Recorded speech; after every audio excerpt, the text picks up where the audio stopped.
Hi everyone, and a very warm welcome to all of you to this episode of All Things Lean with the host Madhulika Rajrahan. In our last episode, we talked about useful, usable, and used, and why they matter to designers today. Today, we will talk about appropriation and design, a tale of two concepts. Appropriation is an unusual word for designers in that it has two very distinct meanings. Both are relevant to designers and both need careful consideration, but for very different reasons. Appropriation is either the use of pre-existing objects or images within a design or art with marginal amounts of transformation applied to them. Yet, there is an understanding that this act of appropriation will introduce new context to the existing work. Second, the use of product by itself in a way which is not intended by the designer. Now let's look at each of them in turn. The appropriation of pre-existing objects and images has been used extensively in modern art and design. Pablo Picasso used objects which were not previously art, such as newspaper clippings, notably in his work Guitar, Newspaper, Glass and Bottle in 1913. These works place the objects in a new context without transforming the original concept. Marcel Duchamp took the process further with his concept of ready-made, which used objects produced by industry for ordinary use and transposed them into art through the use of presentation and selection.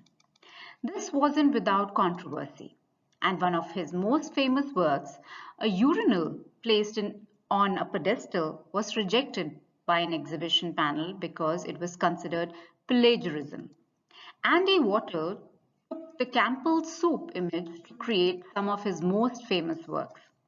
Photographers, fashion designers, installation artists, etc. have all used appropriation of this kind and in many recent years so that the web designers.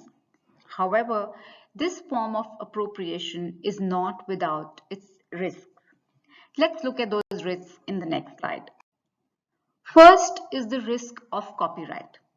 There are real concerns regarding the copyright of work when it is appropriated.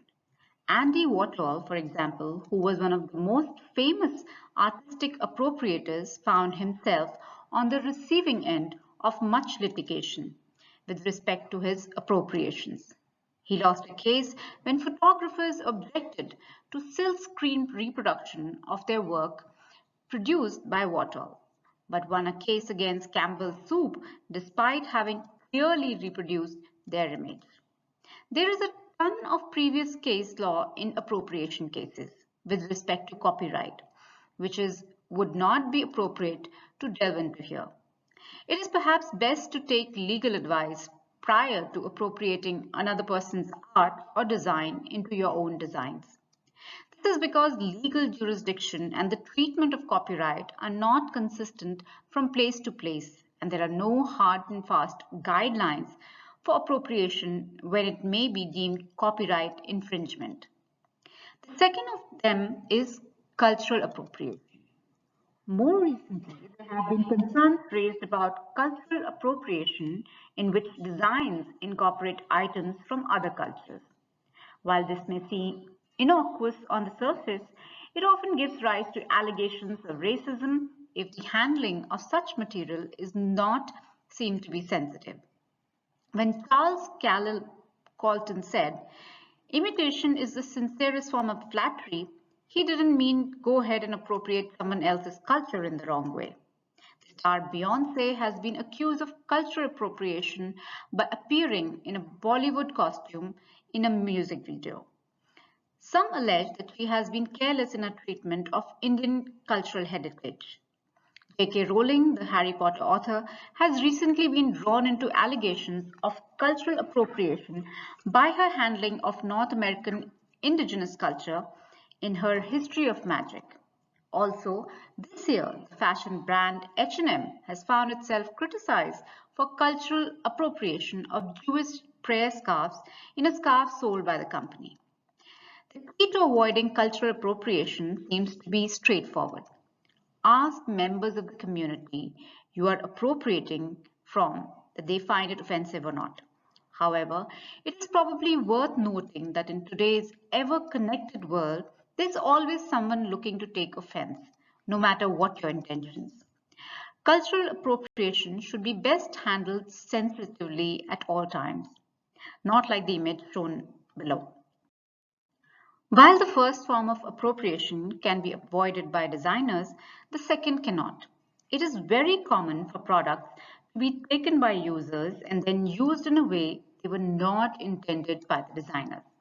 As an example, a person needed a screwdriver to tighten a screw on a pan.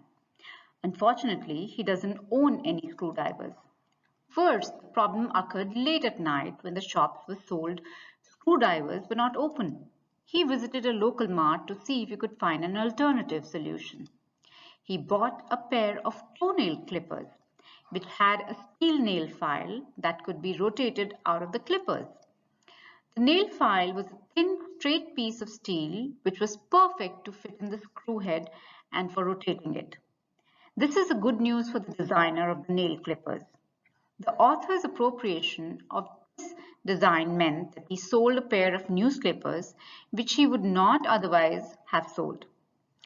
It also extends the utility of nail clippers, that he has a pair of clipping nails, beyond their original value.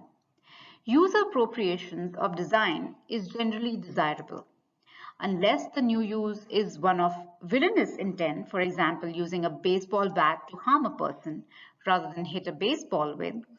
The new use is likely to create new sales and possibly even new markets for a product. Designers should encourage this form of appropriation and be prepared to learn from it when iterating the design in future. In the image we can see tubing, which was inspired by appropriation of the use of vehicle tires to carry out similar activities. Just to recap, appropriation has two meanings. The first, the reuse of pre-existing images or objects within new designs without transforming those images and objects can be very useful in creating new contexts for these ideas. However, it comes with the risk of copyright infringement, and legal advice should be sought prior to making appropriated works public. There is also the risk of cultural appropriation when taking to items of cultural significance and placing them in a new context. The second, when users use a design in a way not intended by the designer, should be generally encouraged as it creates new sales and markets for a product. Designers can implement lessons from this kind of appropriation in future product releases. With this, we come to an end to this episode of All Things Lean.